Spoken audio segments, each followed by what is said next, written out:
পাকিস্তানে ভারতের ক্ষেপণাস্ত্র হামলায় নিহতের সংখ্যা নিয়ে প্রতিবেশী দুই দেশের পক্ষে দুই ধরনের দাবি উঠেছে। ভারত বলছে ৭০ সন্ত্রাসীকে হত্যা করা হয়েছে, তবে পাকিস্তানের ভাষ্য হামলায় অন্তত ২৬ জন বেসামরিক নাগরিক নিহত হয়।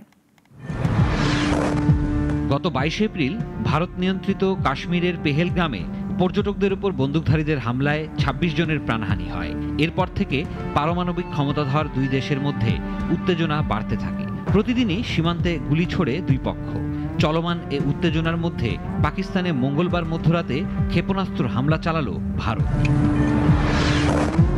এনডিটিভিকে সূত্র জানিয়েছে, অপারেশন সিঁদুর কেবল সামরিক প্রতিশোধের চেয়েও বেশি কিছু ছিল। এটি কৌশলগত সংকল্পের একটি বিবৃতি ছিল।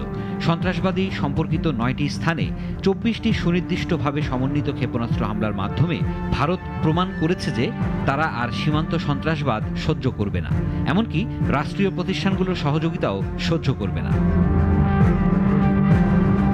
প্রতিবেদন বলছে ৯টি লক্ষ্যবস্তুতে হামলায় ৬০ জনেরও বেশি সন্ত্রাসী আহত হয়েছে।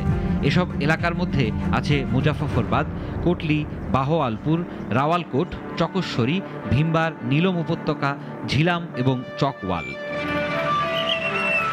সূত্রের বরাতে এনডিটিভি জানিয়েছে, এই স্থানগুলোকে সন্ত্রাসী কার্যকলাপের কেন্দ্র হিসেবে চিহ্নিত করা হয়েছিল। লস্কর ই তৈয়বা এবং জশি মোহাম্মদের সাথে সম্পর্কিত শিবিরগুলোকে লক্ষ্য করে নির্ভুল ক্ষেপণাস্ত্র হামলা চালানো হয়। অন্যদিকে পাকিস্তানের সংবাদ মাধ্যম ডন লিখেছে, ভারতের ক্ষেপণাস্ত্র হামলায় নিহতের সংখ্যা ২৬।